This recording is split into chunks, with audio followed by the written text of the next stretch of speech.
But I first just wanted to mention the research topic assignments. So we've had some wonderful submissions come through, and Ken and I have certainly had a look at the ones that have come through. We haven't graded them all yet, so don't be too stressed if you haven't seen what you've received your mark there.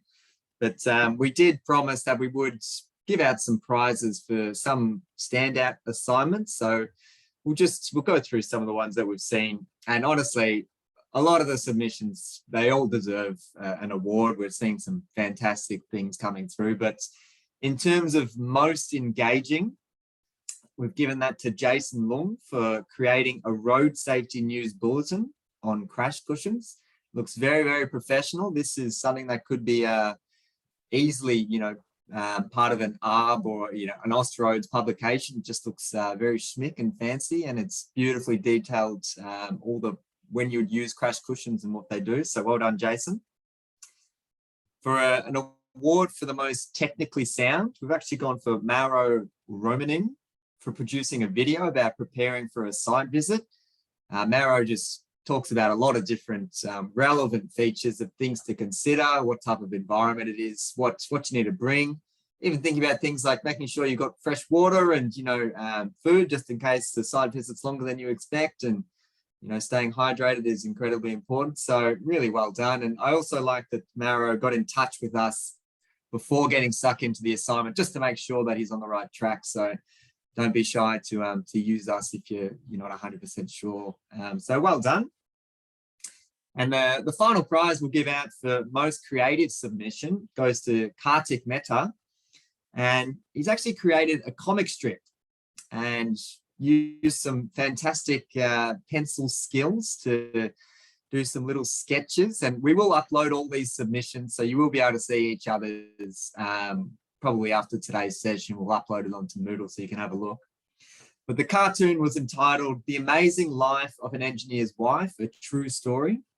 And it's discussing audio tactile line marking. And for those that have ever been in a vehicle and, if you happen to know what a specific feature is called and you go to tell your partner or whoever it is in the car and they're like, yeah, I'm not interested, or, I've heard this before, or anything like that. Maybe you've got kids in the background that you're trying to explain all these fantastic road safety features and they're just kind of rolling their eyes. So it's beautifully presented comic strip. So well done, Kartik. That's all for the research assignments. We've still got a few more to come in. So we do encourage those that haven't submitted yet to probably get on top of that either today or early next week, just so we can review those findings. We've got today's session split up into a few different segments. Our first segment is with Jamie, who I might get you to share your screen now, mate. Good morning, Jamie. Morning, Max. Morning, all. Who is our technical lead at Safe System Solutions, and he's going to be getting stuck into detailed design and heavy vehicles. It's very much his bread and butter, this space, and he's been involved in this area for a long time now and knows the ins and outs. And that's really what's kind of paramount when you're doing these road safety audits, is if you can get a team member that is specialized in a particular area that you're looking at. So if you were doing a pedestrian facility, getting someone with that background involved in the audit is incredibly useful. Similarly, when we do our detailed design or heavy vehicle audits, we tend to tap Jamie on the shoulder and say, do you mind giving us a hand with this one? So I'll get you to jump to the next slide, Jamie, and we'll have a look what we'll get through in today's topic, in today's module. We're going to be talking about, well, what is the difference between a standards review and RSA? So those changes there, which Jamie will discuss, understanding the difference between a design vehicle and checking vehicles, common issues with swept path diagrams that crop up time and time again, differentiate between the different site distances, as well as identifying common road safety audit issues for detailed design stages of RSA. So that's all going to be within Jamie's discussion this morning. We've got another guest specialist presenter, Tony Bull, who will be joining us as well. And he'll be getting into talking about traffic management and guidance schemes and actually conducting road safety audits on temporary traffic management schemes, and also just identifying common road safety audit issues for those particular environments, because they yes, they require the specific set of thinking as well in those instances. So Jamie, I'll hand over to you. You can give yourself an introduction, and I just encourage everyone to continue the chat. I'll be popping down little anecdotes and just answering that in the background, but hand over to you, Jamie. Thank you. Thanks, Max. Good morning, everyone. As Max mentioned, I am the technical lead at Safe System Solutions. Before that, I spent a long time at Vic Roads in their design department predominantly. So my background is in traffic engineering and road design. I'm a highly active road safety auditor in Victoria and occasionally in other states. Yeah, I have a particular passion for road safety, and that sort of led me to do a lot of work in the road safety barriers area and work associated with the safe system. So today I'd like to talk you through road safety auditing at the detailed design stage in particular, and as part of that discuss a lot of aspects relating to heavy vehicles. The largest vehicles that are required to navigate our roads really do dictate a lot of the design parameters that we adopt at the design stage. And also heavy vehicles are really overrepresented in the crashes that we see on our network. So it's critical to consider them. But first, I just wanted to discuss briefly the difference between a standards review and a road safety audit. It's sometimes the case that clients aren't quite sure which of these they're after. A standards review is exactly that. It's a check of the design against all relevant standards. Now, standards will generally lead to a safer outcome. Standards are great. They provide consistency across the network and they aid road user perception and all of those things. Some standards are based around safety. Some standards are based around other things, perhaps constructability, even aesthetics, things like that. When you're undertaking a road safety audit, you're purely focused on ensuring that the road environment is going to be safe. Now, if you abide by all standards, your road should, it may be safe. You'll have a safer outcome than if you aren't abiding by standards. But even within a particular standard, there's often a spectrum of acceptable values, and it's really where we're dipping into the minimum standards that we do see safety issues present. Any roadworks project brings together a lot of different design elements with lots of different standards. So where we're combining lots of minimum standards, we can get into trouble. So it can be the case that even abiding by standards, we have an unsafe outcome. It can be the case that not achieving a standard isn't a safety issue. We really need to consider the context of the project and think about, is there an issue resulting from a departure from standard in particular. So when we're doing design stage audits, and particularly detailed design stage audits, we've got lots of information that we need to consider. We'll have a set of design drawings that might be pretty hefty. In addition to that, we need to know a bit of information around the context of the project and how the design has been developed. For any design project, we need to adopt a design vehicle. The design vehicle, if you're unaware, is the largest vehicle that we expect to use that piece of road on a regular basis.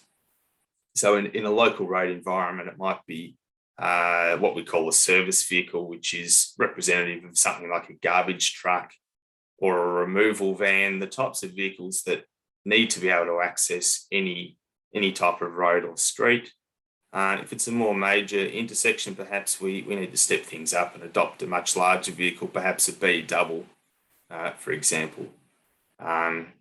So we need to know what design vehicle has been used as the basis for the design.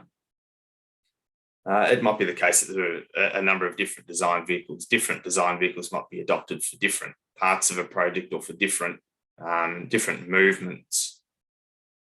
We need to know the speed environment, the design speed, the speed to which the road project has been designed, together with the design vehicle, affects a lot of different elements of the design, horizontal and vertical geometry, site distance requirements, intersection design in particular. And that's where vehicle swept paths come in. At intersections in particular, we need to check that the intersection can accommodate those larger vehicles. And we do that through constructing vehicle swept paths.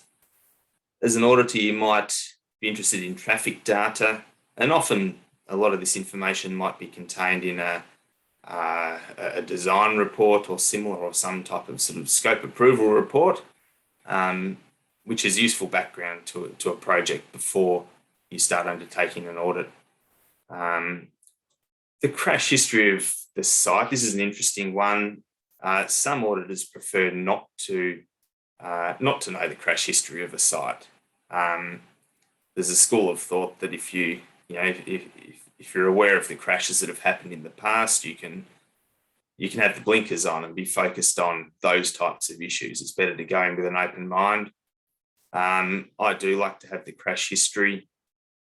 I find it useful to alert me to particular trends in crashes that may have occurred. You do need to be careful with treating crash history, though. There is an inherent sort of randomness often to the locations and types of crashes that occur. It really is where there is a number of similar crashes, a trend of crashes, that you really should prick up your ears and take note. If audits have been undertaken for the same project at earlier stages, you should request those. Tick off any issues that have been already addressed. Tick them off in your mind. If there are issues that haven't been addressed that you feel remain issues, you probably ought to repeat those in your report.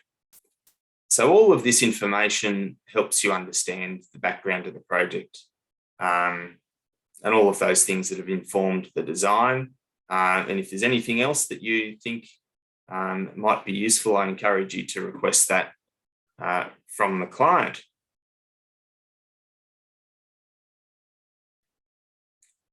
So a number of common issues. In our experience doing lots of different audits, there are a lot of issues around design vehicles. And I explained what a design vehicle is. You may have also heard the term checking vehicle. So the design vehicle is that vehicle, the largest vehicle that uses the road on a regular basis. The checking vehicle is a bigger vehicle again that might come along infrequently, once in a while, but we do need to design that piece of road to accommodate that vehicle when it does come along. It might be an oversized vehicle. It might be a large vehicle like a B double that comes along just once in a while. Design vehicles, we ought to be designing the road to accommodate for those vehicles in a desirable way. So the design vehicle should be able to make all of its turns from within the correct lane, not encroach curbs, and this type of thing. The checking vehicle, not so. We might allow that larger vehicle that comes along once in a while to swing across the road in order to make a turn. They might need to mount a curb to get around a corner. So we need to think about locations of roadside furniture and things like that, perhaps paving behind curbs and these types of things. It might be the case that checking vehicle comes along under an escort, or there's traffic management in place. So the risks around the checking vehicle doing those type of things are usually fairly minimal. So it can be the case that our design doesn't adequately cater for the swept paths of our design vehicle. In other words, there isn't enough space for that vehicle to get around. It's sometimes the case that our choice of design vehicle, or perhaps checking vehicle, isn't correct. We really do need to look forward when we're thinking about design vehicles. There might be changes to land use nearby that might attract more or larger vehicles to our location. So we can see a couple of typical design vehicles at the bottom, and perhaps I'll put it over to you guys to tell me, first in, who can tell me what this particular vehicle is here? We haven't got much to go by there. It's obviously a 2-axle vehicle. It's one of our typical design vehicles. I've got an A triple. Is it a bus? Is it an MRV? This smaller one. Can you see my mouse there, Max? You might need to use the pen, Jamie. Oh, no, no, sorry, yeah, I can see I'm on the wrong side. This one here at the top, the small one. Yep. So is it a bus? It's potentially a bus. So I'd call that a service vehicle. This is, look, it's a very simple plan view, but that's a typical service vehicle, which might include a small bus, the garbage truck, delivery van, that type of thing. What about this one at the bottom? We've had plenty of guesses for that. Is that a B double or a? Yeah, spot on. That's a B double. B double. So they are two of our typical design vehicles or reference vehicles for design. So on our network, there's the whole spectrum of sizes and lengths of vehicles, but for design purposes, we group our vehicles, and there are a few key reference vehicles that we use for design. The sort of smallest of our sort of heavy vehicles is the service vehicle like this. The one at the bottom is one of the bigger ones, a B double. In between, we've got some buses and trucks. And then we go into the articulated vehicles like a semi, and then we step up to a B double. And in some locations, we need to design for bigger vehicles again, such as A doubles, A triples, and so on. So what does it matter if our choice of design vehicle is incorrect? And that's our job as an auditor: identify the issue and assess the risk. So the larger vehicles might encroach into an adjacent traffic lane or other areas that we don't want them to, like a pedestrian area. We might have conflicts between vehicles that are able to turn concurrently within an intersection. You might see impacts with roadside furniture, and that really is a telltale sign that there's not enough space for larger vehicles at intersections. So as an auditor, this is the sort of aspect that you need to focus on. What can go wrong, and what's the likelihood and the risk of that issue occurring. So there are lots of standards and guidelines around swept paths. They're scattered throughout the Austroads Guide to Road Design, and there's a little excerpt here from one of those guides. On the right, we have a turning template from the Austroads Design Vehicles and Turning Template Guide. So for each of those reference vehicles, we have some guidance on how they turn, how much space they take up. Now in practice these days, we generate swept paths like this using software like AutoTurn. A few key things to keep in mind are that there are clearance requirements between vehicles that are able to turn concurrently. You can see in this example here, there's a 2 metre clearance required between those right turning vehicles, 1 metre clearance between these vehicles turning adjacent to each other. Another key element is the radius on which these vehicles are turning. Now, the guidance around this comes from the Austroads guide. Obviously, the smaller the radius, the slower the vehicle is able to make that turn. So for design purposes, we typically take a cautious approach and adopt a radius and a turning speed that assumes that the driver is unfamiliar with the environment. They may not have slowed down to a desirable speed. They've travelled through any number of intersections previously in a certain way. We want to not surprise them, allow them to drive through this next intersection in a desirable way.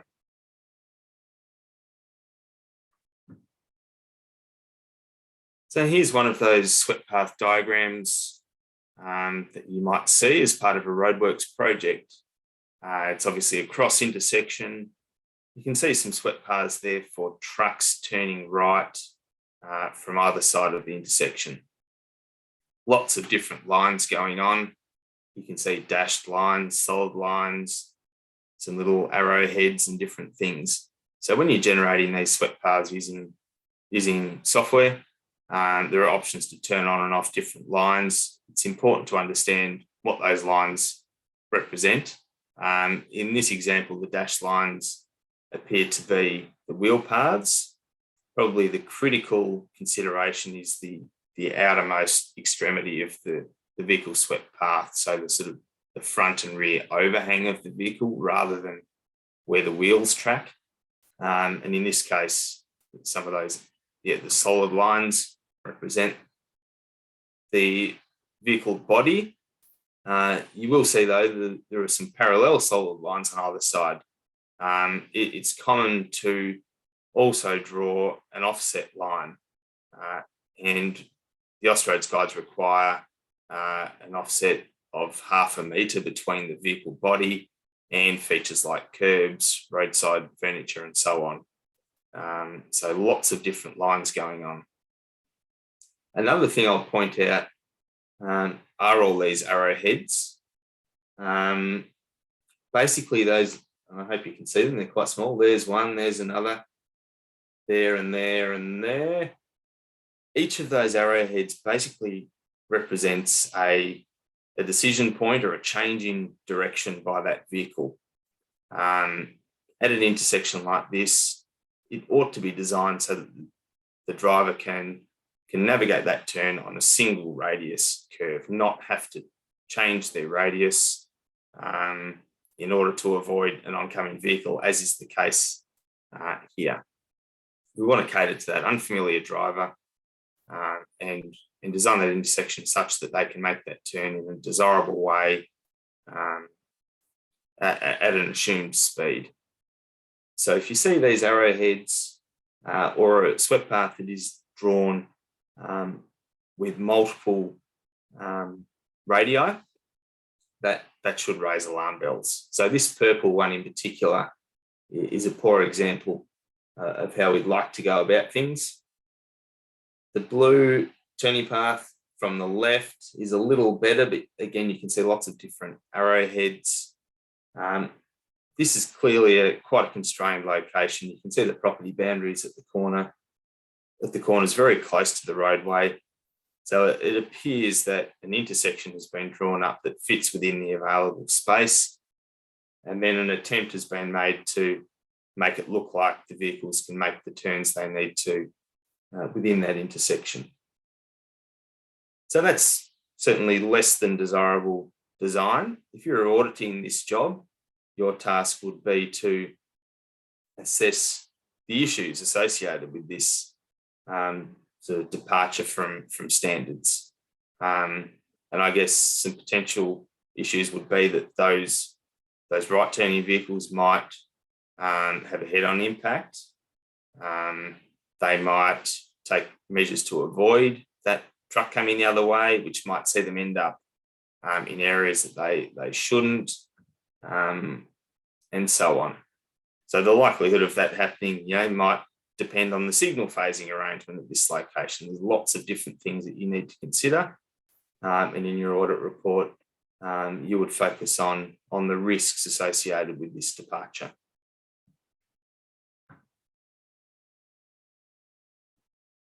In the middle here, we can see it appears that there is a clearance between those turning vehicles, but that is a product of the way in which the swept paths have been drawn, which is certainly less than desirably. Another issue might be that there is a lack of space at the corner of the intersection for pedestrians, for a footpath, and as a result, pedestrians would be either very close to the roadway or even have to step onto the roadway. A standards review type finding might be that the conduit here for the signals is not contained within the road reserve boundary. It's shown to pass through private property, so that might be a finding that you would note in an audit report, but is not a safety related issue.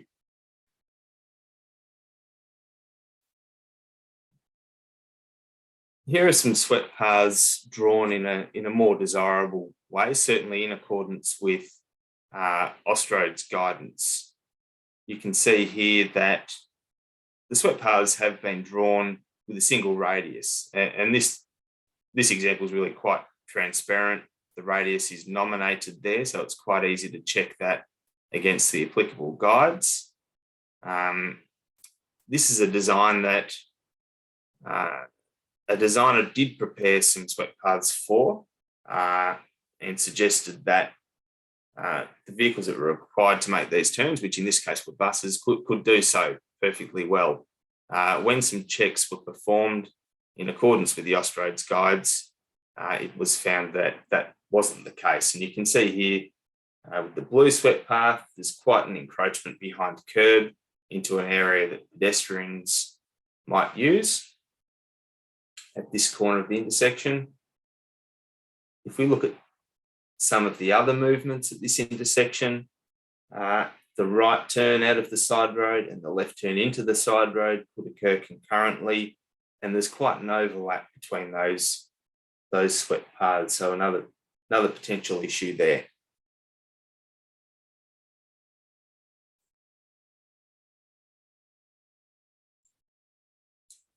Now, we're talking about design stage audits, but most design projects are upgrades to existing roads. So it's possible to get out there on site and observe what happens currently, see the types of vehicles getting about, think about whether your choice of design vehicle is correct and so on. And there are some telltale signs of issues around there not being enough space for larger vehicles. So one of those might be that vehicles frequently mount curbs in order to make turns. And you can see some evidence of that here. Here's another example, and you can see the wheel paths on top of the concrete island here. So vehicles, presumably larger trucks, mounting the island. Now, it's not necessarily an issue associated with there not being enough space. Obviously, there's very little contrast here, or no contrast, between the concrete roadway and the concrete island. So there could be an issue around delineation.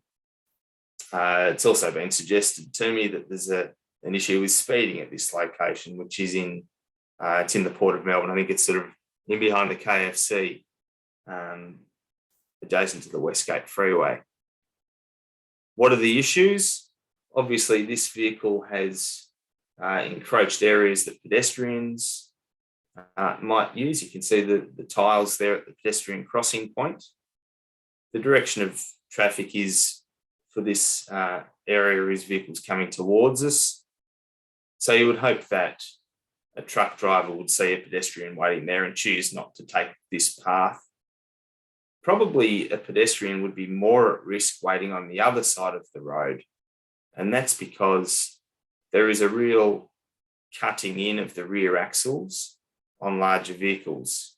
The rear of the vehicle takes a shorter path, a smaller radius than the front of the vehicle.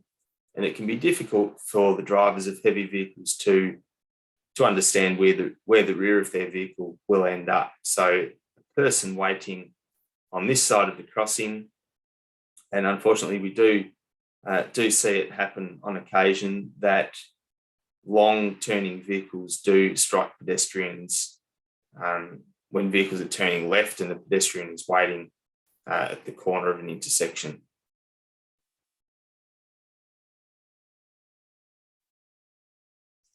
Another telltale sign is Jamie, just before you get stuck in, I might just get you to answer a question from Braden. Is it good practice to allow the design vehicle to stay within the traffic lane or within the line markings, and then check vehicles can make use of chevrons, for instance? That is good design practice. The design vehicle should be able to remain within its lane. If we were to design for a checking vehicle to be able to do that, the result would be that we, under most circumstances, we'd probably have an excess of pavement, which might allow smaller vehicles to travel too quickly, or might lead to confusion around priorities or where vehicles should, the path vehicles should take. So it's a balancing act, and a lot of the issues that I'm talking about are about there not being enough space, but you can go too far the other way and provide too much space, which has its own issues. So to answer that question, a checking vehicle would typically be able to mount to go into a chevroned area, even mount a curb, these type of things. Thanks, Jamie. So here we can see a sign that's been knocked down, presumably by a turning vehicle. And a common example of this happening is keep left signs, often on splitter islands where large vehicles are turning at intersections. You see these signs knocked down, which suggests either there isn't enough space or there is a lack of delineation. Perhaps there's a need for some speed management at that location. But it is often an issue, pointed to an issue around a lack of space.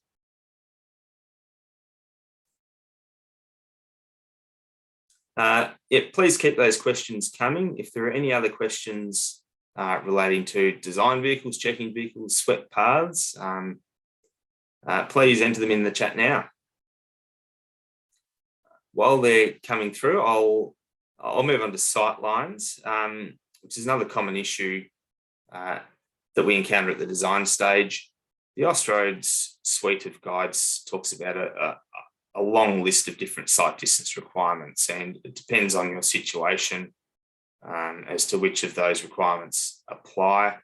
The sight distance requirements in general are designed to provide road users with enough time and space to perceive a situation unfolding in front of them and allow them to react to that, decelerate to a stop in order to avoid a collision situation.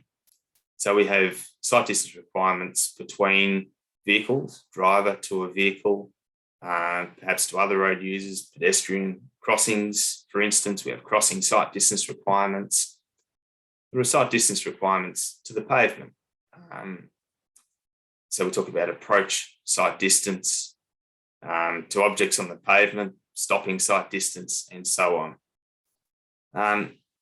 Sight distance requirements are often impeded by things like the road alignment. If there's a horizontal curve with trees or other objects on the inside of the curve, we can have a sight distance issue. Crests impede sight distance. At intersections, we often have parked vehicles in close proximity to the intersection. There might be other roadside furniture or trees and so on that impact sight lines. Parked vehicles is an interesting one, and there's often a lot of debate around this. There's a school of thought that a parked vehicle is it's a temporary situation, and we shouldn't consider it as a sort of permanent sight distance obstruction. And sometimes it's the case that they're ignored in terms of sight distance measurements. From my experience, parked vehicles near intersections can and are a frequent cause of crashes, particularly involving vehicles entering from side roads. So a lot of black spot projects do relate to issues of that type. Another issue around sight distance can relate to angles at intersections. And we talk about stand-up angles. That's the angle at which you approach an intersecting road. Desirably, you would approach at as close to a right angle as possible. And that allows you to see clearly in both directions, not require you to have to sort of crane your neck and look over your shoulder. And this is particularly an issue for elderly and mobility impaired pedestrians. Intersections like Y intersections have high crash rates, largely due to that reason. Any questions coming in, Max?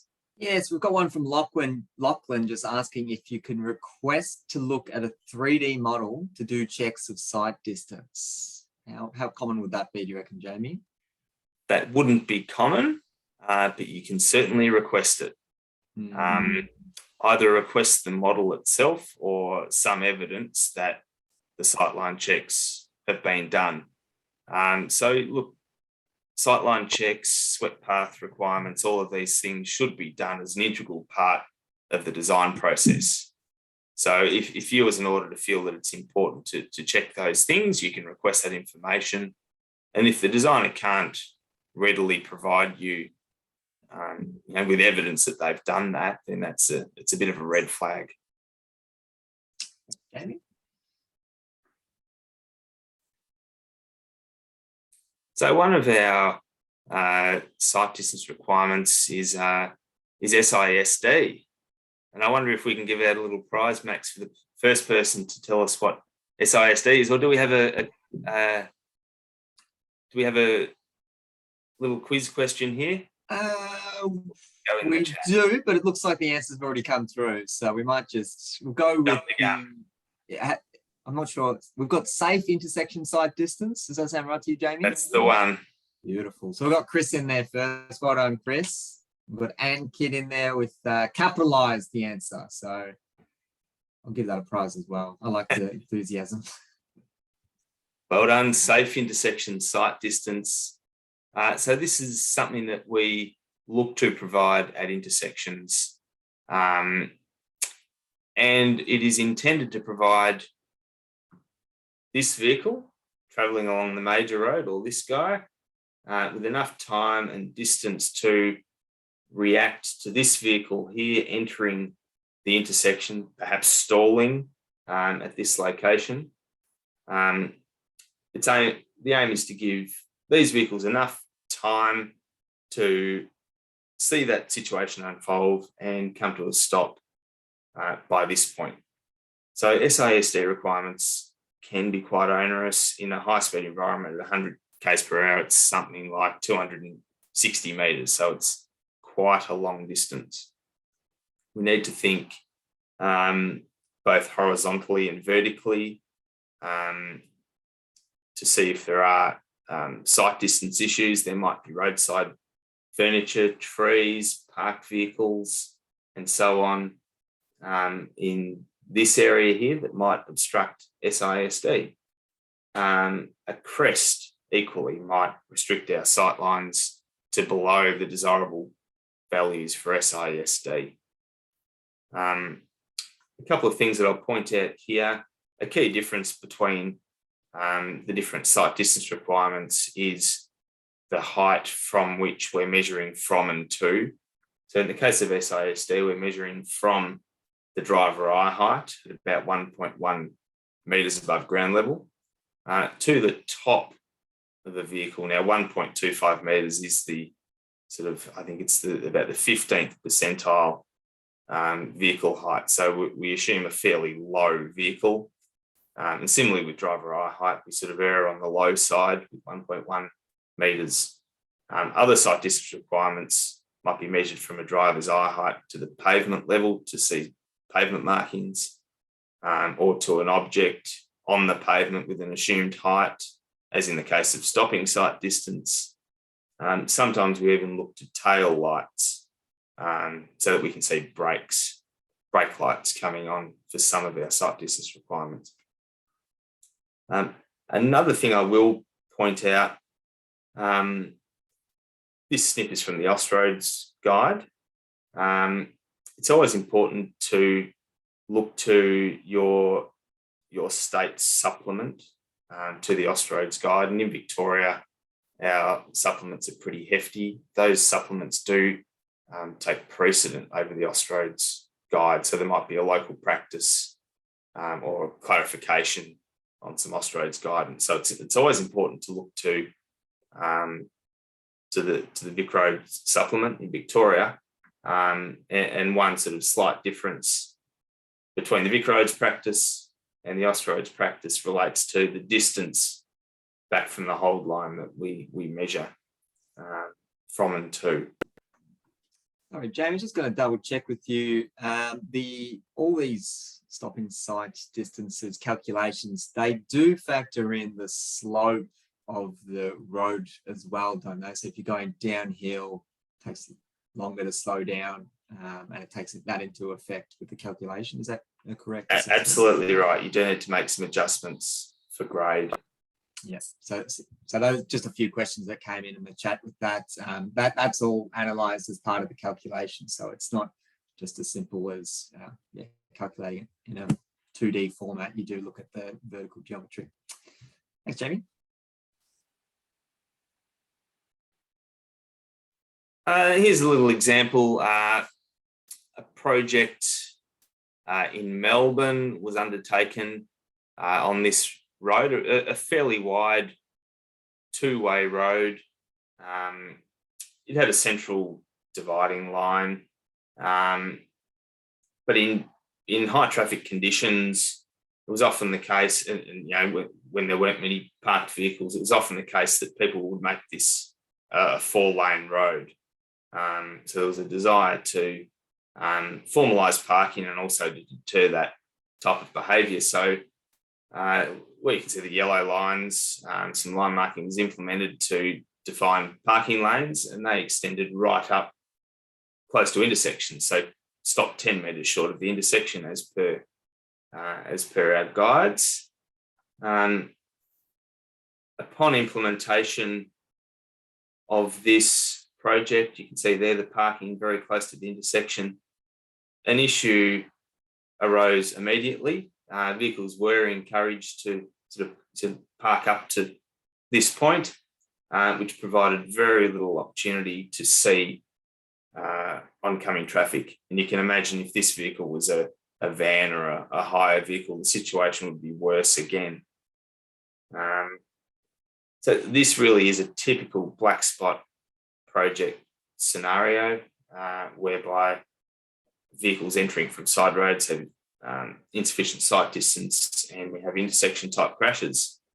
I'll put it over to you guys again. How might we now go back and address this issue?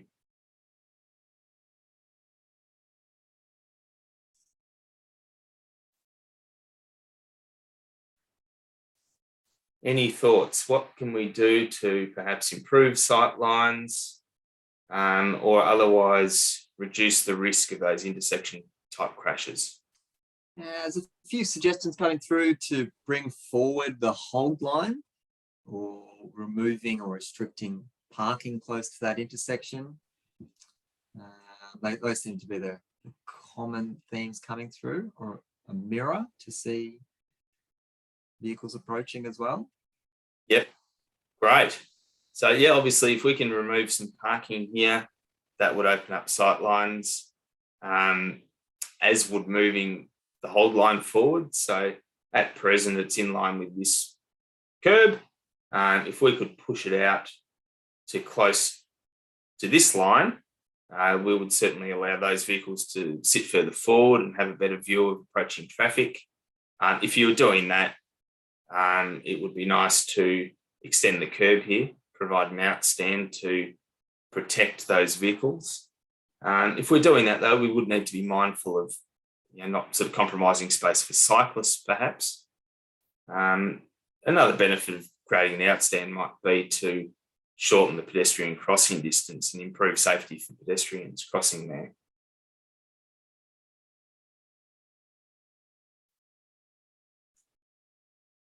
So there are bunch of the common sight distance requirements, and I think I've touched on a number of these.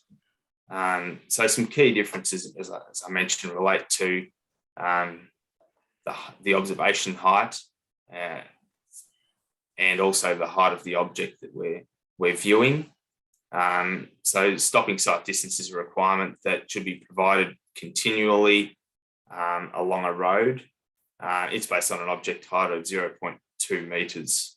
So the idea is that drivers are provided with enough time to see and react to that object and avoid striking it.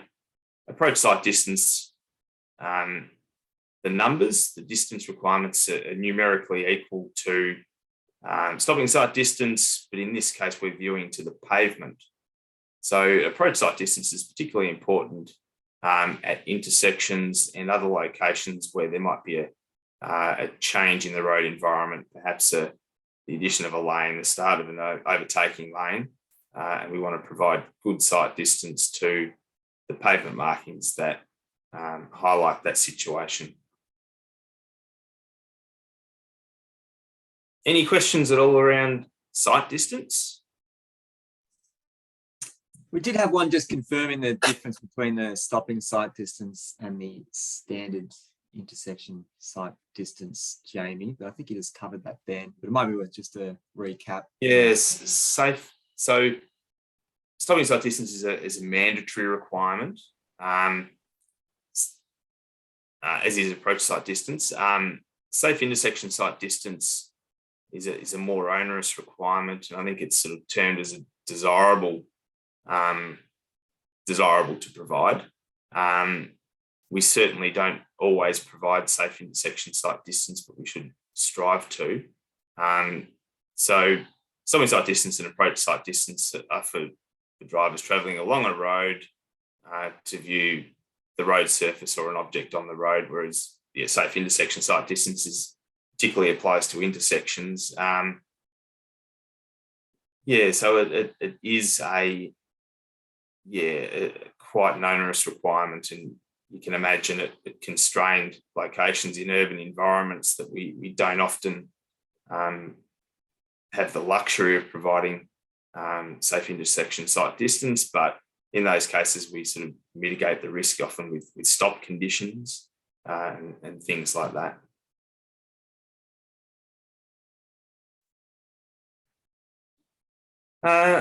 So you've seen a lot of images of intersections and sort of, I suppose, higher class roads.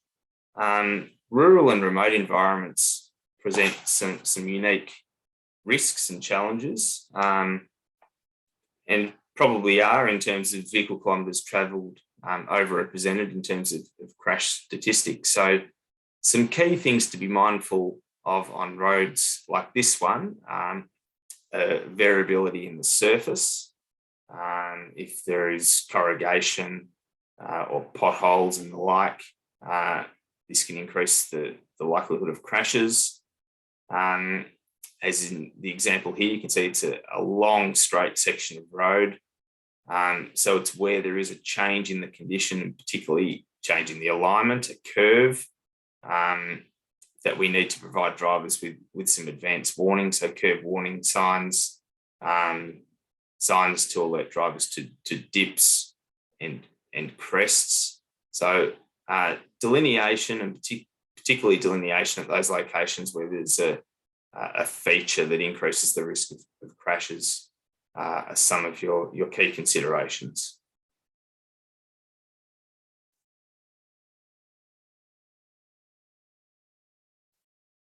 You may be familiar with the Austroads checklists that appear in the back of the Austroads Guide to Road Safety Audit. They're a really useful reference, especially when you're new to auditing.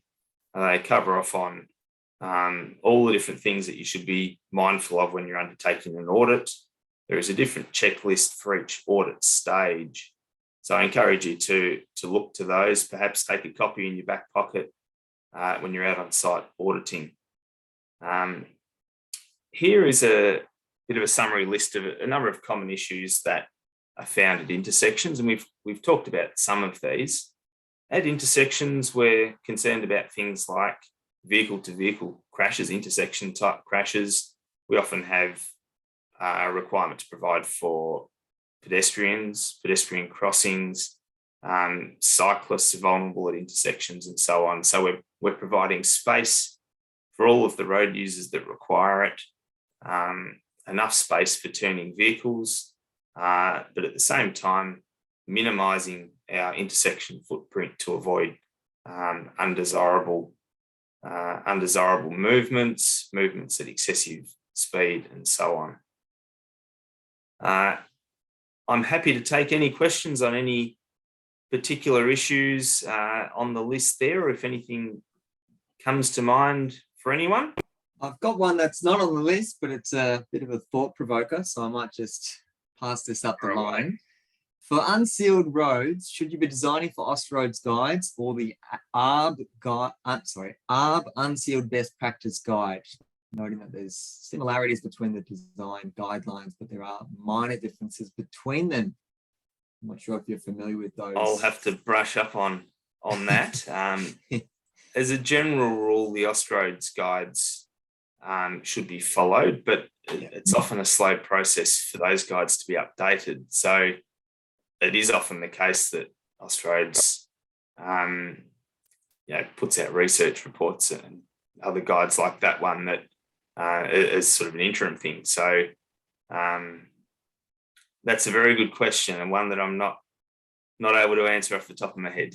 I can give you a slight parallel, which is cycling guides in the Austroads world slightly behind the times, whereas other jurisdictions, state governments, local government authorities, they've developed their own cycling guidelines, and they often have more best practice guidance in there.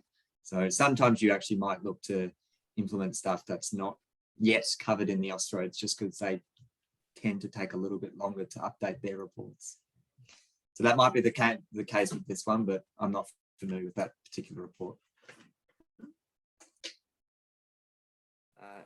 So again, lots of different intersection type issues there. I might just handpick a couple to discuss.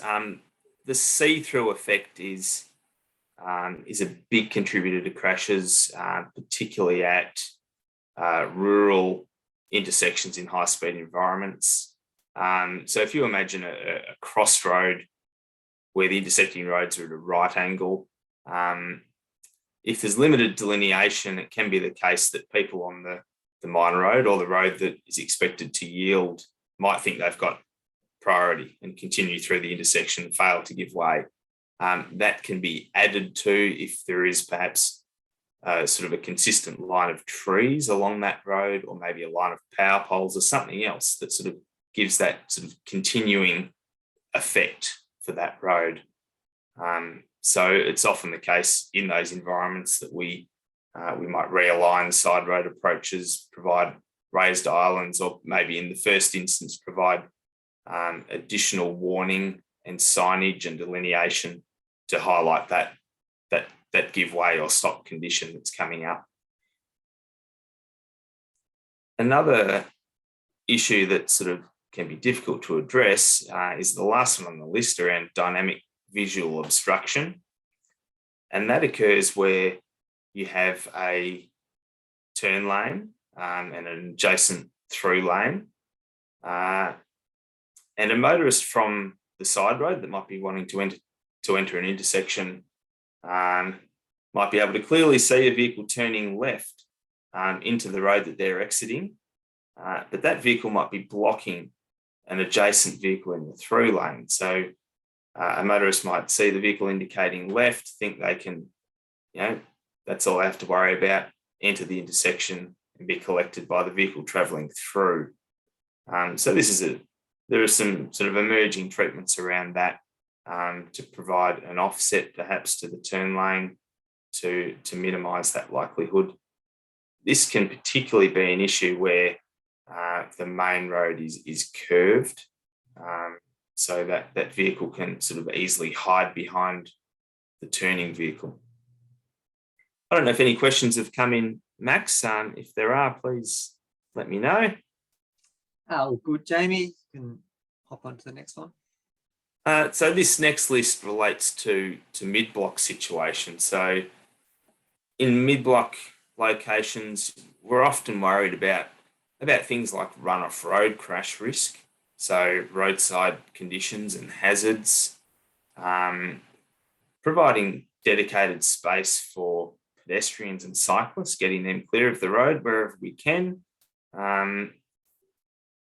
Where there are changes in the cross section, that's particularly where we see issues arise mid-block. So it might be a merge location or a diverge, a curve in the road, especially a horizontal curve combined with a vertical curve. So locations like that deserve a particularly high level of warning and delineation.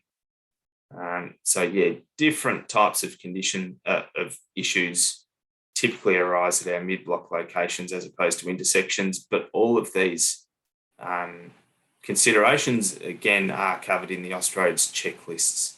The checklists really are quite exhaustive. So for any given audit, it's likely that quite a number of those won't be applicable to your situation, but they really are a good guide to make sure that you're thinking about all the right things. Thank you, Jamie. Just a heads up on those checklists. I will go into a bit more detail later on in the webinar, so you can have a sneak peek at what they look like and when you can apply them, in case it's not making too much sense. Anything else that you wanted to cover there, Jamie? But that's my last slide. So if there are any questions, please fire them through on road safety auditing, common issues, heavy vehicles, design stuff. I'll let you know if anything comes through, but thank you very much, Jamie, for taking the time. And before we do get Tony involved in the next discussion, I might just take this opportunity, if everyone wants just to have a break and have a stretch, grab a cup of tea, I might just say, let's go for a 4-minute break. And that will give you an opportunity to stretch the legs, maybe go to the bathroom. And yes, so back here in 4 minutes. And thank you very much, Jamie, for covering everything detailed design and heavy vehicles. Have a great day, mate. Thanks, everyone. Bye-bye.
All right, hopefully everyone's had a chance to have a bit of a stretch like I just did, and everyone's ready to get stuck into the next part of our presentation where we welcome Tony Bull. So hello, Tony. Tony's a leader in Victoria for construction site traffic management, and he's currently program manager at maintenance at the Department of Transport, and has been involved in this space for many years. And we're very lucky to have Tony as not just an expert, but someone that's passionate within this space as well. And we love getting passionate people involved because it just sells the message so much better. And yes, when we asked Tony to join this course, he actually wanted to give us days and days of material. So we had to try and reel things back in to make sure we can fit in within the webinar. So we do actually have an uploaded presentation that Tony has given us, which goes into this topic in a bit more detail for those that work within this space. However, we will get just the a good insight into the start of this topic in today's. So Tony, I'll pass over to you if you want to launch into the presentation, and welcome aboard. Make sure I get the right. Thanks, Max, and happy to be part of the presentation and the training. I'll just make sure I get the right screen.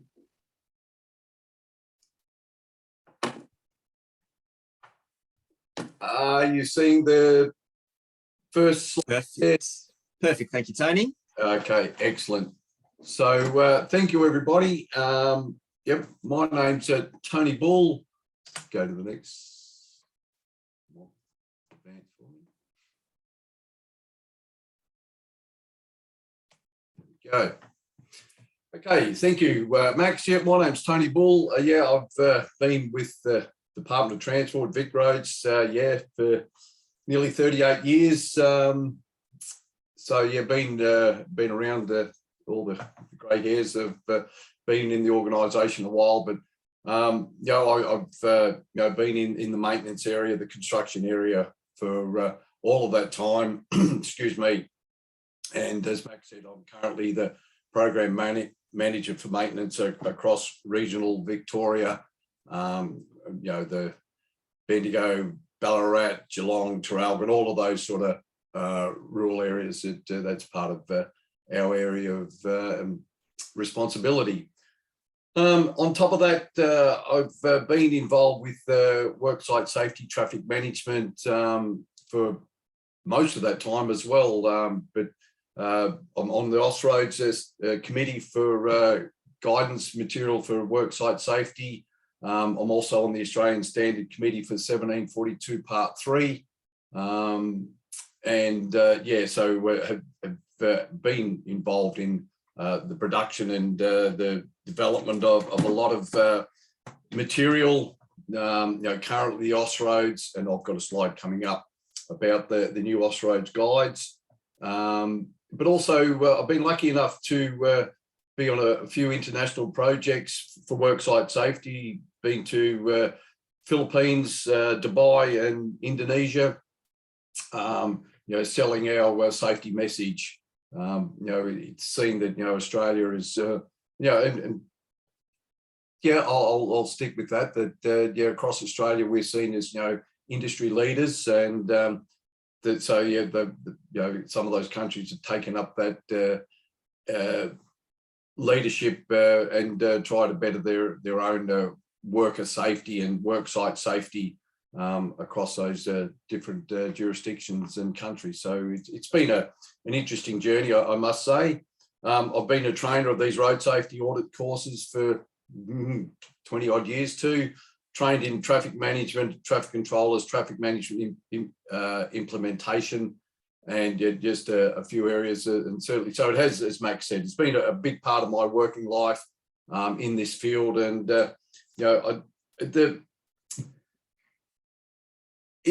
we have a right under our OHS Act or WHS, whichever state you come from, that we go to work or we come home from work in the same condition we went to work in. We might be 8, 9, 10 hours older. That's about it. But we've got to ensure that we are protecting ourselves, our fellow workers, and also those people who coming into our work sites where we're doing our maintenance and construction work. So, we have a responsibility to ensure that the travelling public get through our site safely, but we also have a responsibility for our own safety and our fellow worker safety. So, that's ultimately what we're trying to achieve. And so, we've got some guidance material, we've got some standards and the like to help us in that space. But this road safety audit process is sometimes underutilised. I feel that we need that fresh set of eyes to be able to understand what are the safety issues that we need to be looking at. Yes, I can say, yeah, we need to put up a worker symbolic sign. Yes, we need to reduce the speed. Yes, we need to put in barriers. But have they been implemented correctly? Have they, have the people that are travelling through that site, can they actually follow the direction we're giving them? So that's the important part of, getting an independent set of eyes in. Yeah, we can do all the surveillance, we can do all these checklists and the like, but it's that independent look at a job to say, well, have we actually covered off on what this site should be to ensure the safety of everyone?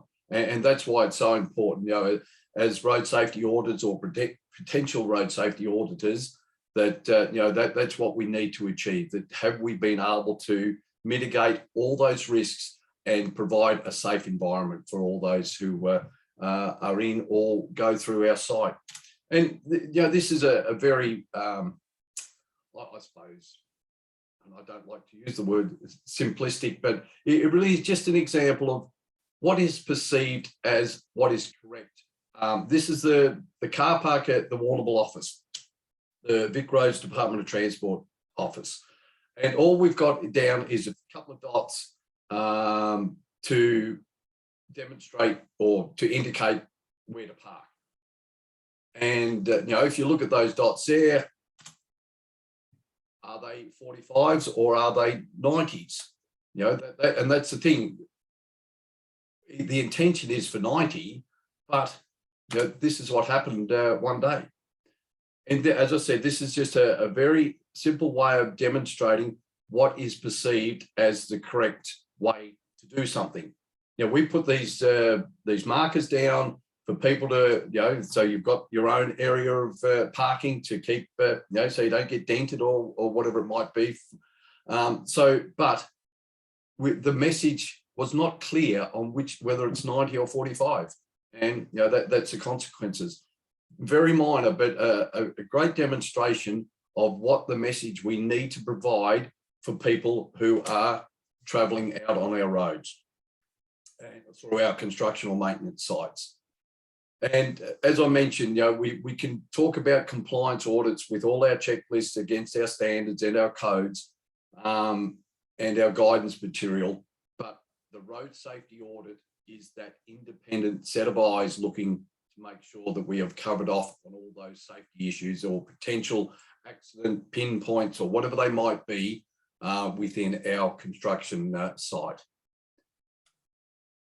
These are the guides that Austroads have now produced. Not every state has actually implemented them as their official documentation. They're slowly working towards that. It's been a bit of a change in the way states have provided their documentation for their contractors to use, particularly in their states. And there's a copy on your USB that's been provided as part of your work package for this training course. So, and the great thing about these, that we're trying to get a national way of running our construction, the signing and whatnot, the use of devices across Australia, well, across, because it's Austroads, across Australia and New Zealand. There are differences within the states, and that the legislation, in South Australia, traffic management is built into their legislation. We have just a few different ways that that the regulations are managed. We have our traffic management regulations, we have our road management acts and the like, and out of that comes our worksite safety traffic management code of practice. So we'll always have our own state documentation, but instead of having to rewrite a whole code, we may just have a 1 or 2 pager that these are the differences within our states. And if you're, and the other side of it, they're also trying to get national training, national registration, and so that we have a consistency across the states.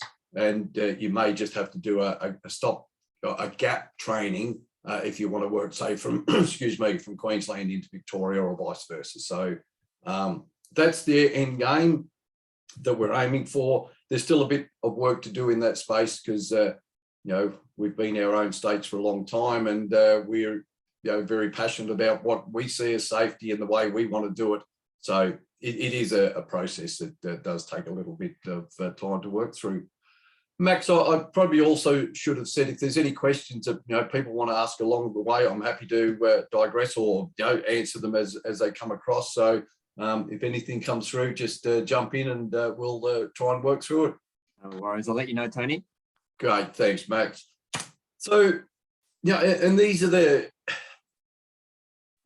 to come across something like this it's fairly disappointing, to be honest. And we're really concerned about sometimes of the attitude of those travelling through our work sites, that they don't comply to the speeds. We do cop abuse.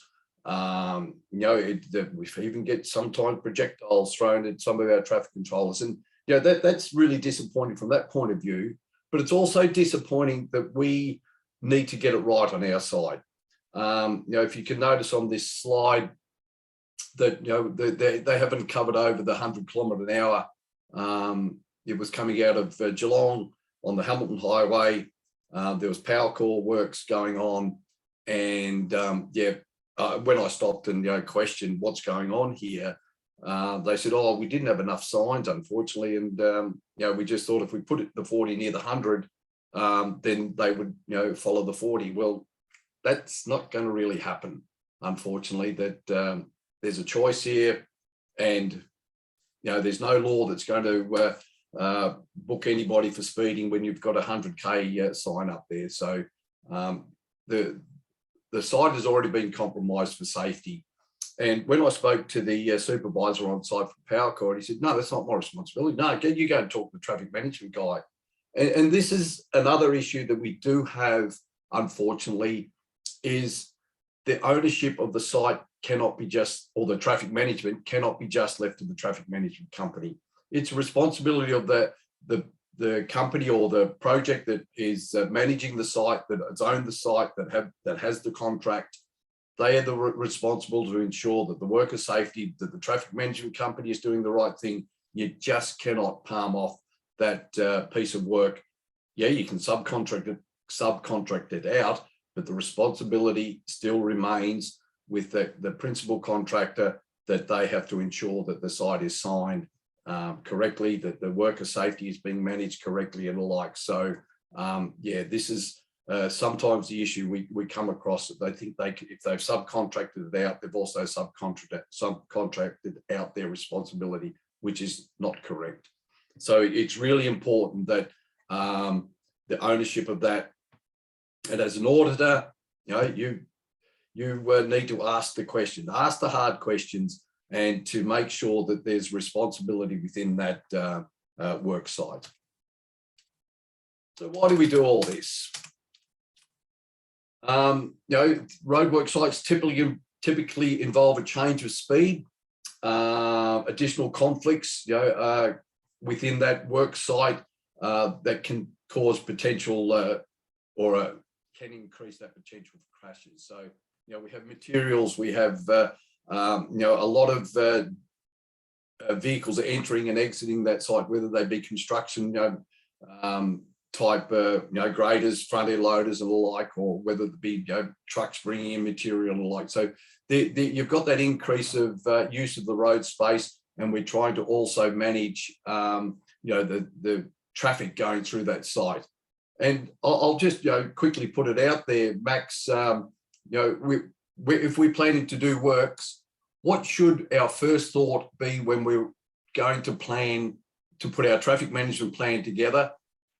What is our first thought? How should we manage the traffic? What is the best way to manage traffic? And I'll give an example. Say if we want to do some patching work on a 100 km/h zone, and we want to make sure that the safety of the workers and the travelling public. What is the best way to manage that traffic? How do we actually, what are some of the things we can do to ensure the safety of the work site?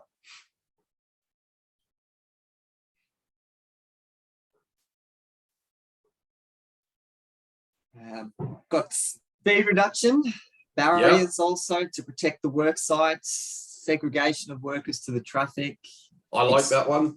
Yes, excluding vehicles from the work area, reducing the speed again. That's good to see that one's coming through.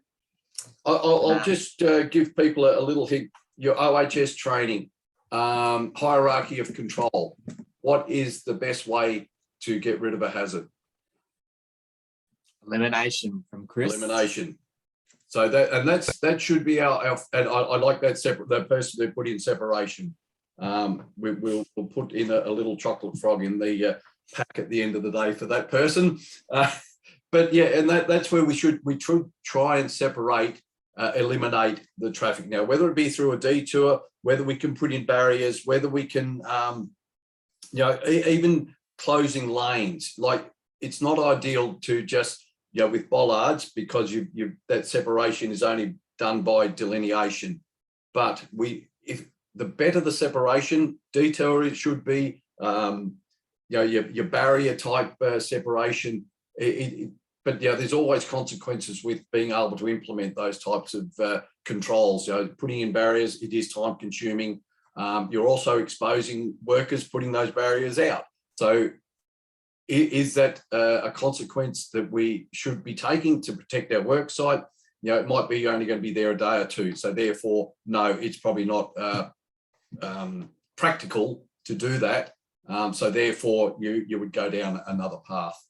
So we should look at that hierarchy of control, of elimination, engineering, and administration is the bottom one, and that should be our last point where we get to. So, and unfortunately, that's where a lot of times we go to. We just think, oh well, we can put up a few signs, we can protect our workers.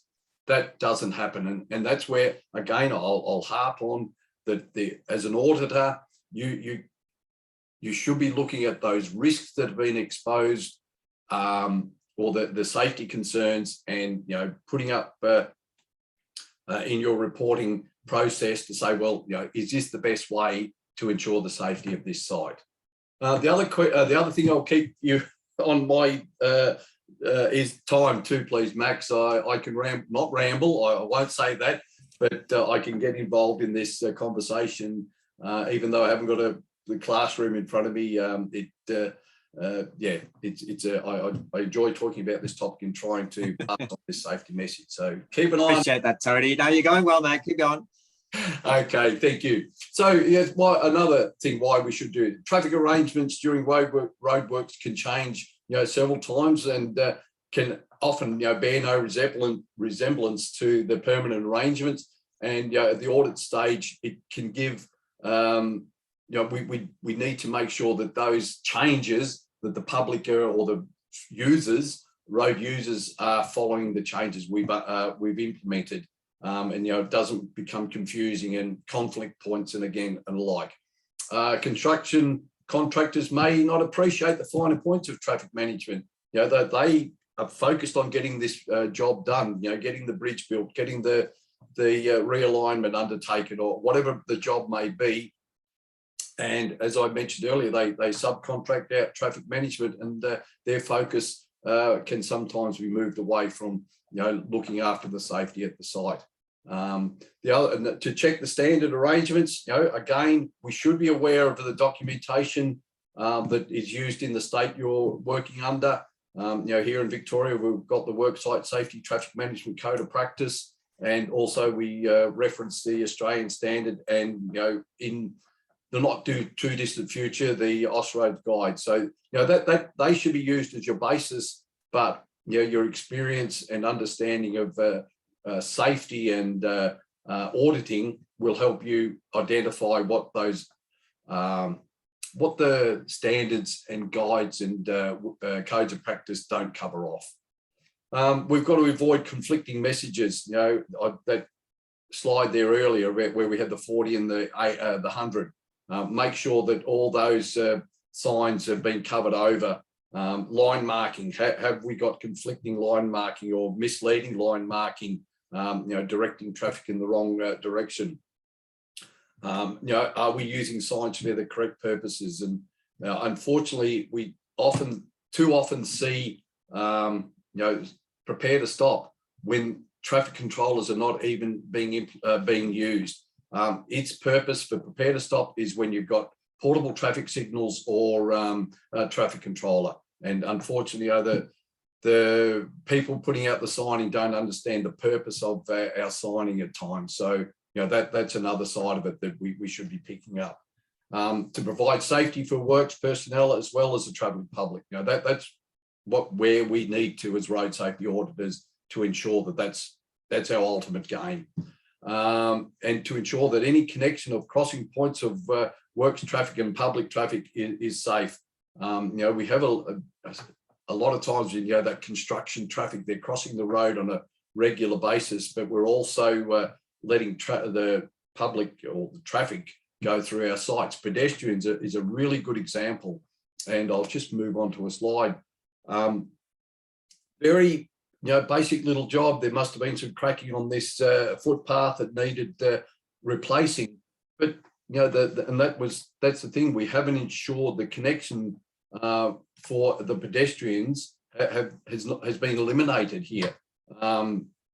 There's a reasonable slope on that median strip, and if you were in a wheelchair or had a bit of difficulty with, say, a walking frame, getting through this would have been so difficult.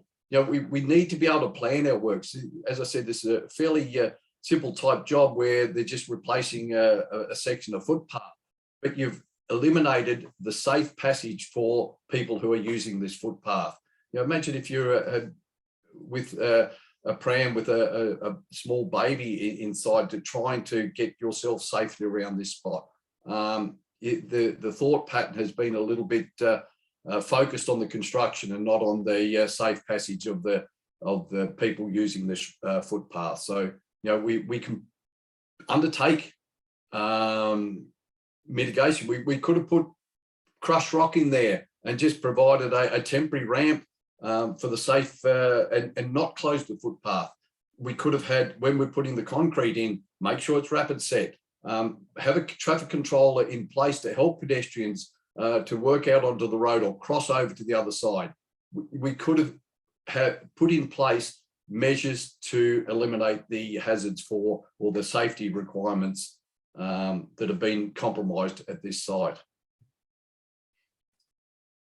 And this is another incorrect use of the colours on our signs. Stop here on red signal. The manufacturer thought, well, all roadwork, or a lot of roadwork signs are black on yellow. Well, this sign should be red on white. It's a regulatory sign, so it needs to be in that format. So while it's not a huge risk, but it still makes that site non-compliant because of the use of the portable traffic signals. They're a major traffic control item. We have to get permission from the road authority to install those items, those major traffic control items. So therefore, we must ensure that we're using the correct signing with those major traffic control items. Quick question for the group. Apart from shape, can anybody tell me what the difference is between those two stop signs? The difference between those two stop signs. Apart from shape. I know. Apart from shape. That's octagonal, isn't it? All right. So I've got Chris in with one is permanent and one is on a stop back. Yeah. Yep. Like it. Permanent and temporary traffic control bats. The second is temporary. Seem to be getting some common theme there. It's under the rules of what we do when we approach that stop sign. What do we do as a driver? Okay, so you're gone specific angle for this. So what's the difference for us as a driver if we were approaching either the one on the left or the one on the right? We both have to stop, but correct. Okay, so people are saying no difference. There is a difference. Yep. Who makes the decision tricky with the octagonal one, the one on the right, on the left? Who makes that decision? That's a good point. So on the one on the left, who makes the decision when you can go? The driver does, Lauren has said. We're on about the one on the right. Correct. So the one on the left is, as a driver, if I approach that stop sign, I must stop. I must look to and give way. And if there's nothing coming, I then can proceed. Whereas the one on the right, the round one, yeah, it's correct. It's used at lollipops and traffic controllers. While that stop sign is displayed in my direction, I must remain stopped until I'm indicated otherwise by the traffic controller or the lollipop person. So yeah, and that's the difference. And just on that slide, we shouldn't be using that stop sign because that stop as a stop bat, because the driver can make the decision. He could, or the driver could say, well, there's nothing coming, I can proceed because I've stopped. I can't see anything coming, so therefore I can proceed. But they're not aware that the grader is about to do the turning maneuver and could potentially cause an accident. So, yep, traffic controllers must use the round stop sign. Alrighty, when to audit. And I think that there's a real message in this this slide. Early in the beginning of the construction site and any major changes to the scheme. And as you can see, inspect day and night, inspect day and night, inspect day and night. So as auditors, if we're going to do a road safety audit out on a construction site, we should look at the traffic management plans that have been prepared, the traffic guidance schemes that are in place or potentially being used, and then we go out to site in the daytime conditions and also at night time conditions. So it's really important that you do your homework, but also when you visit the site, you do both a day and night. Another quick question for the group, Max, is anybody tell me the difference between a TMP, traffic management plan, or and a TGS, traffic guidance scheme? This is a good question. So difference between a traffic guidance scheme and a traffic management plan. So TMP versus TGS. No answers coming through yet. So here we go. TGS is short-term plan and is part of a TMP. Yeah, pretty close. Yeah, pretty close. Pretty close. Yes. I think that's a prize there anyway. That's pretty good. Yeah, no, and the bit that I liked about that was it's part of the overall plan, and that's the difference. That your traffic management plan is how are you going to manage this site, not just with your set of signs that we're going to use for daylight hours or working hours. It's how are we going to manage public transport? How are we going to interact if there's emergency vehicles that need to access our site? How are we going to ensure that we're not interfering with local businesses, school times, all of those? It's about management of the site. How are we going to stay? What are the stages of our work? What's the signing we're going to look at for those staging requirements? So, and that's out of that plan, you'll then develop your TGSs, which are, some people call them the cartoons, but that's the signing you're going to use for when we're working on the left-hand side, and we need, when we've got some excavation going on, that's going to be our plan for that. And what's the plan going to be when we have to close down at night time? And so we've got the aftercare. You would have another TGS for that. And then you might have another stage of where you do the sealing work. So whatever it might be, that you have those different TGSs that are going to be implemented as the signs and devices you're going to use for that particular stage. But the plan is how we're going to manage the whole site. Very good. Just so quickly, and I'm probably getting close to my time here, some common issues. A road safety audit of temporary traffic works might typically address issues like adequacy of the advance warning. We've only got we haven't got the ability, unfortunately, at times to say, hey, we've got roadworks coming up. Can you please slow down? We are relying on warning signs. So have we given that an adequate advance warning? The use of VMSs, variable message signs, are a good way of doing that. Unfortunately, at times they're used for advertising, cheap burgers or whatever it might be. So we've got a bit of a common use of those devices where people can become a bit oblivious to them now. But let's make sure we've got that adequate advance warning. What are the speed limits we're going to put in place? Are they appropriate for the site? Have we selected the correct layout for our signing? Is there any conflicts between the permanent and temporary features? Any aspects of the layout or devices that could be misread by drivers? Make sure the message is credible. The likelihood that our signs are going to get dirty through the process, and make sure we've got a process to clean those devices on a regular basis, or even making sure that night inspections are undertaken. I'm not saying by the road safety auditor. Yes, we need to do the night inspection, but the people who are managing the site, to make sure the signs are suitable for nighttime use. The appropriateness of the barriers, have they been installed as per the manufacturer's specification? Some of these concrete barriers, they've got to be pinned and joined properly, so that deflection area is not broken by the joints and the barriers. Has all that been done correctly? Adequate provision for pedestrians, including the visually impaired, those who are less agile. We've got to make sure that we've provided those provisions for the pedestrians, and also cyclists, big users of our road network, and probably sometimes forgotten in our traffic management planning.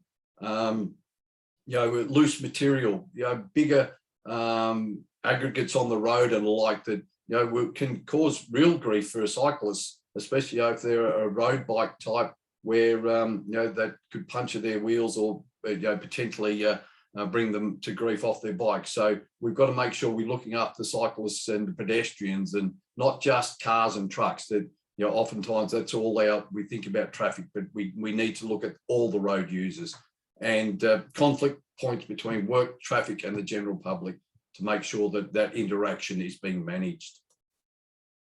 I'll just quickly finish off, and Max, I think you've got the gig of going through some of these checklists in the Austroads. That is correct, Tony. Yep. So just very quickly, the checklist for the roadwork traffic scheme, and I always say to these that checklists are a good reminder or a good prompter. They're not the be all and end all.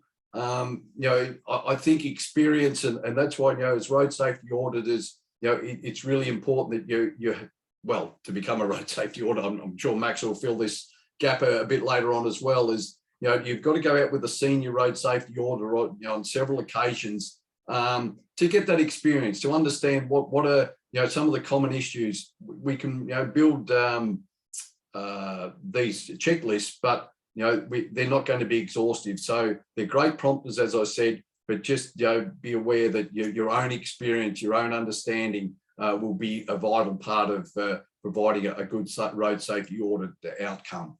You just look at the alignment, the radii. I've been on sites where it's very tight curves, and we're say closing a lane on a bridge, and you get B doubles trying to get through, and they can't even fit. The radii has not been sufficient to get that vehicle through the work site. So just make sure we're not making it too tight for those types of vehicles. Nighttime, is the site being maintained correctly? Barriers, I'll just quickly go through a few of these. I think we've probably covered off pretty well. The traffic controllers, are you getting a build up of the stop traffic beyond your the queue, beyond your signing? That can happen quite quickly, in those higher volume roads, and all of a sudden they get beyond your signing. So is that being managed correctly? Is the signing allowing for that? So detours, make sure you're managing your detour signing so that people who are following the detour can get back onto where they want to go. The road pavement markings, what's the skid resistance like? Is there water ponding because of our works and the like? So, there's a big list of works or big list of hazards and safety issues that can be potentially found at a construction site. And, as I said, that independent set of eyes is really important to, work through those issues. That's probably it for me. Max, is there any burning questions that have come through from anybody at this point in time? There's been some good discussion, but no questions for you there, Tony. So just thank you very much for your time, and very appreciative that you've joined us once again, and it's always fantastic to have you on board. So thank you, Tony. Have a lovely day. All right, thank you, everybody. Enjoy the rest of your time with the course. It's a great part of our when you're in this sort of industry to have that input of providing a safe environment, whether it be what Jamie was talking about earlier in our road design and our construction. And it does give you a sense of I'll say pride in the way that we are able to contribute to the safety of this big industry of ours, and the contribution that you guys can provide into the future. Don't underestimate it. Thanks, Max. Fabulous. Thank you, Tony. This next part of the webinar, I'm just going to quickly run through those checklists that have been touched on both with Jamie and Tony, and also get into the detail of your next assignment, so you know exactly what is expected and exactly how to submit those things. So I'm going to just steal the screen from you, Tony. And we've got the audit checklist presentation up there. Sorry, I had myself on mute. So you've got control back now? Yes, all good. Thank you, Tony. Thank you all. So another key thing that would be good if everyone take away from today, if you're a bit confused as to why we're going through all this info, and it's basically to demonstrate that there is a plethora of material that auditors may potentially be involved with, and you're not expected to know all the ins and outs of every particular site or every particular design that you study. Instead, it's about acknowledging that certain people within have specialist knowledge, including them within your audit if your design happens to touch on those topics, rather than just assuming that you alone are meant to be the one-stop shop. That's not the intent. So yeah, just if you were freaking out with all the technical jargon that we've gone through today, and maybe there's terms that you've never heard of, or you just can't see yourself ever, having breached that subject before. It's not about you personally understanding everything. It's about acknowledging that there's people out there that can help you, and including them as part of the road safety audit if you ever have to undertake anything within that space. But let's have a chat regarding the checklists. So these are found in the Austroads Guide to Road Safety Part 6A, and as Ken touched on, these are getting updated to be worded as prompt lists instead, rather than checklists, just a minor detail. But you can see that they do go for kind of pages and pages and pages. And there's lots of different information in there, and a lot of it will not be relevant to what you are assessing. So for instance, it may be saying, are there adequate sight distances to see the level crossing where the train is passing, and you may be on a local street, so you would just have to write NA. The one thing that you want to take away from this is these are obviously very generic in nature, so that it won't capture the specific site that you are looking at. However, it will give you some thoughts, some thought prompts, and hopefully get you into a space where you're considering the different hazards that could be present. And it's just a reminder to check the different things. So really useful guide if you are just getting started within this space. And for the road safety audit that you will be completing as part of your assessments, we would recommend you actually have a looking at checklist number 2, which is preliminary design stage audit, because that's the design stage audit that you will be working on. We're not going to give you a detailed design, or we're not going to give you a road traffic or TGS, roadworks kind of plan to evaluate or anything like that, we'll be giving you a preliminary design. So it's best if you want to maybe print that one out and just have a look through the checklist there, and might give you some ideas about things to look out for while you're out there on sites. Few points, as I mentioned, checklists are just thought starters only. It's not all encompassing. You've got to stand back and look at the project as a whole and consider exactly all the different road users present, how would they access and leave the area, what are they likely to do, and including things like, you know, is there a risk of, you know, hooning behaviour, or perhaps there's like heightened risks of intoxicated pedestrians if it's near a, you know, a restaurant district or something like that. Many of the items in the checklist will be NA, as I mentioned, and just a final point, you don't submit this checklist as part of your road safety audit. It's not the intended purpose of it. It's just a thought provoker, get your brain ticking over and thinking about different things, but you don't need to submit this checklist. It's purely to help you on your journey. We'll hop into our next part of today, which is going to be our assignments. So I'll hop into Moodle.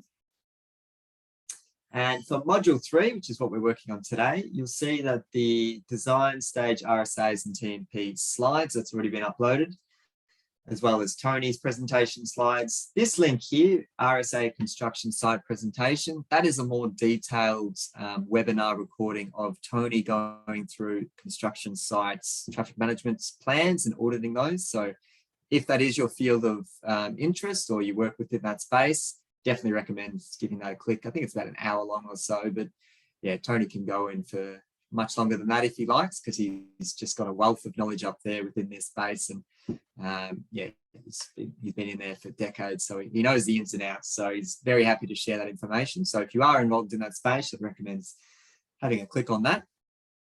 We do have a quiz after today, similar to the other quizzes that you've completed, so I'm not going to spend too much time on that, but I want to open up this writing road safety audit findings. So I'll just click on this one here. And you'll see there's 3 documents that you'll need to review, and that will form part of this assignment. So I've already opened up all of these. I've just got a question in there. When do we need to do the quizzes for each module? I can double check that on Moodle while I'm here. So I believe the other quizzes were completed by today. It says, no, it didn't say online. Maybe because I'm an admin, it may not say that information. I'll see if module 3 says. No. Anyway, there's no, I think that they should be done kind of within the week that we assign them. So the first 2 quizzes should have been done by the end of this week. Today's will be end of next week, but it's not, you won't get penalized if they are submitted late there. So don't be too stressed if that is the case. However, for this particular assessment, it is due on Wednesday. So that is certainly coming up. And as I mentioned, we've got 3 documents here. I'm just going to open them all up and I'll show you exactly what they look like. So we've got a Word document, which looks like this. And we have 2 PDFs as well, which I've already opened up here. So our first thing, I'll open up the Word document and we'll just read through the tasks just to make it crystal clear, everything that you'll be assessing. And if you do have questions after this, please just shoot me an email. But we need to review the design that has been attached. So that is one of the PDFs, is we're actually giving you a design. This is a real design. This isn't made up. This is a potential option. So that's one thing to consider. We're also saying review the 360-degree footage links in the maps attached. If you've got 360 goggles and you like using those, you could certainly chuck your phone in the 360-degree goggles and you can zoom around and have a look. I'll show you exactly what that means. So this is the site that we've given you to write up your road safety audit findings. There's 3 sheets. For those that aren't too familiar with reading plans, the green is existing. So that's kind of what's already out there. And the black is proposed changes. So you can see there's changes to this curb. If I go on to sheet 2, it's a little bit more obvious what's happening here. There's an existing C-shaped roundabout, very long, elongated roundabout, and that is being changed or proposed to be changed to do a signalized intersection. So there's a few other changes that you'll need to have a look at on the sheets themselves. So relocating drainage pits, removing existing pedestrian crossings. So that one should be flagging with you. Okay, why are we removing pedestrian crossings? Is that going to make things worse for pedestrian safety, or have they got another place to get there? So that could be something that you start thinking about. And the other PDF that we give you is this document here, which just gives you a bit of background information as to what the site is, the traffic volumes, and how it actually looks on an aerial. And you'll see there's all these different cameras. All of those cameras are links, and they will take you to YouTube, and they will take you to a 360-degree view of exactly that position. So I'll just give you an example. Let's say we want to have a look at what it looks like on this eastern leg at site number 2. I can just click on that camera and it will open up. And we can just scroll around and have a look. Okay, so there's some type of public hall here. There's a vet over there as well. We've got some pedestrian operated signals there. I'll keep scrolling around. What else have we got here? Some other type of building over there. Okay. And you can see the roundabout there and the distance as well. So this is very useful to use just to get your background of exactly what's happening in this environment. Lots of different cameras there. If you want to take a look at them all, you're welcome to, but just to give you an idea of exactly how this is functioning, that's what this document is to be used for. If I just go back to that example, sorry, if I go back to the design and we have a look at that site there, number 2, we'll just see what's happening there. So that's around this location here. And once again, it says remove existing pedestrian crossing. So I'm not trying to push any audit findings on you at this stage, but that's 2 examples where they're saying that they're removing pedestrian crossings, and maybe that's something as an auditor should be thinking about, exactly where a pedestrian's going to cross, and are they going to do that, or they're just going to, you know, take their desire line. So something to consider. So those are the 2 PDF documents that you will need to download. What we're going to ask as part of this assignment is find 2 road safety issues with the proposal.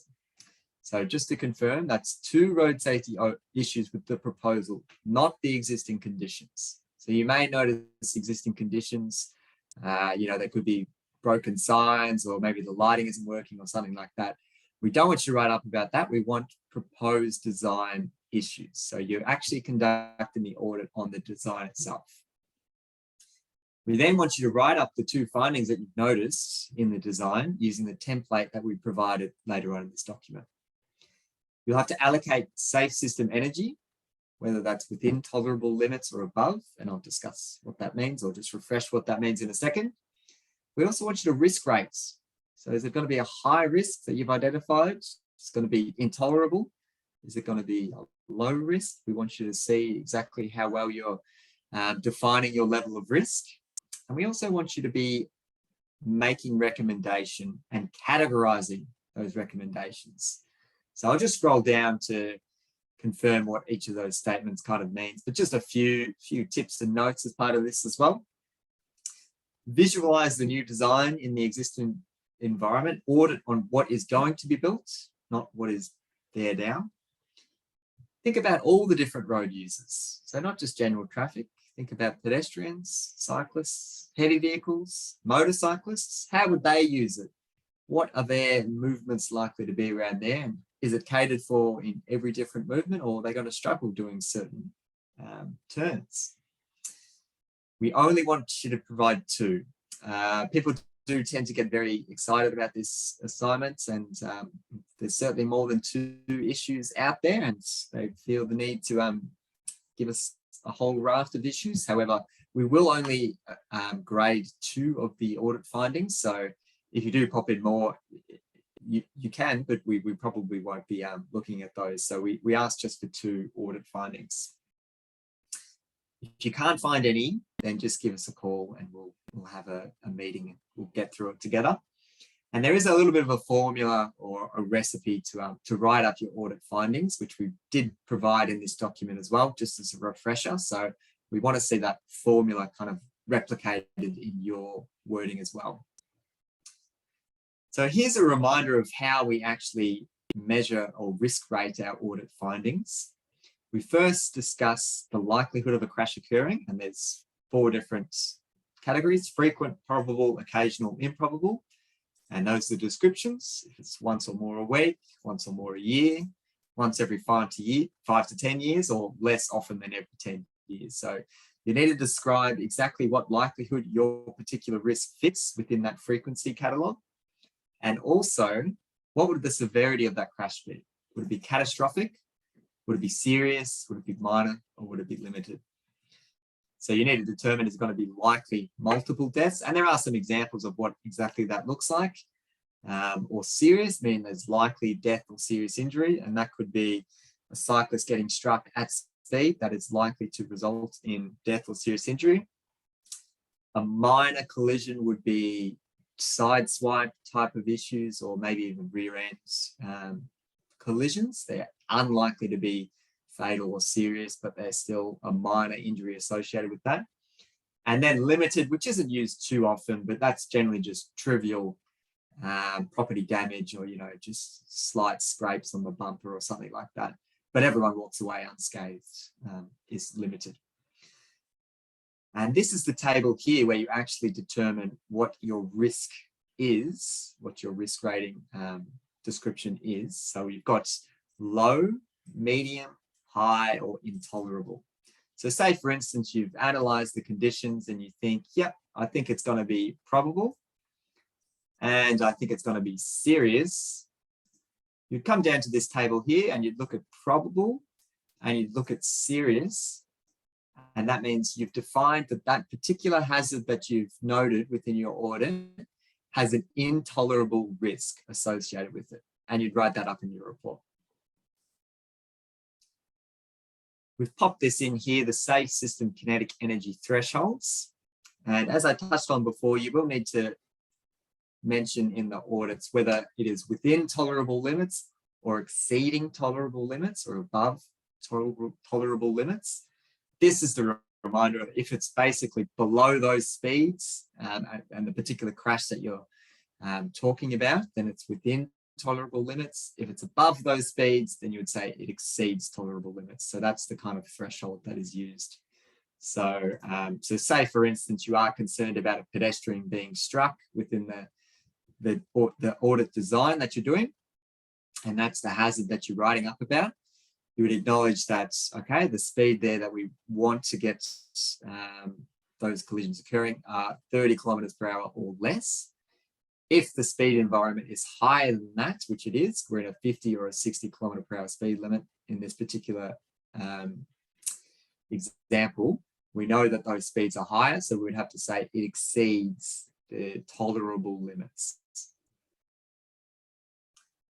We'll also need to categorize our recommendations into primary, supporting, and non-safe system, which we won't be recommending any non-safe system, but those are just the descriptions there, which Ken touched on in last module, but just a reminder there what those exactly mean. And this goes all the way back to module 1, the type of or the recipe that we'd like to see the audit findings. We want to clearly define what the issue is, the crash that we're concerned about. So it could be, I'm concerned that pedestrians are going to get struck by a vehicle. That's the crash. What are the risk factors that actually increase that risk occurring or potentially decrease that? And if you do know any standards or guidelines that would say you should be doing this instead of that, then you can add that in, but it's not always applicable. So you don't need to be too concerned if you can't get anything for that section. But right down the bottom, this is what you'll be filling in. So we've only got 2 rows there because we want to see 2 audit findings. So you pop your text in there. You've got to assign your level of risk. We'd like to see how you've rated the likelihood, the severity, and the overall level of risk, whether it's low, medium, high, and tolerable. That's safe system energy, as I said, that's either within tolerable limits or exceeds. Your recommendations, and you can pop your primary, supporting or non-safe system after that. Responsible officer, that stays blank because that would be the client who you're submitting this to. They would fill that in. So it sounds like there's a fair bit of work, and it may take a while just to understand if it's the first time you've looked at road safety audits, but hopefully we've tried to provide everything that you need within this document, as well as those 2 PDFs. So you've got everything you need on Moodle. If it doesn't make sense though, please do get in touch. I'm just going to run through just a few questions that came in the chat. So are we able to do this as a group if we have the same intersection as individual tasks? This one is an individual task, but yes, for the site visit itself, I don't want to confuse anything. So I'll just stay on this particular assignment. This is an individual task. We'll chat more about the individual assignment later on. Point me to the audit report template. Yep, that's just the Word document that I'm going through now. So this is not a full audit report template. This is purely for this assignment. We will talk about an audit report template in our following module as well. Once again, I just don't want to make it too confusing at this stage and just focus on what you need for this particular assignment. And Chris is just asking, sorry, for head-ons, do you need both vehicles to be traveling at 70 kilometers per hour to be intolerable, or is the product of the two? That's correct. You're looking at both vehicles traveling at that 70. That's what is considered the threshold. So if both vehicles were traveling above the 70, that's when you'd say it exceeds tolerable limits. So it's not the product, it's both the vehicles traveling at that speed. To actually submit the assignments, we hop back into Moodle.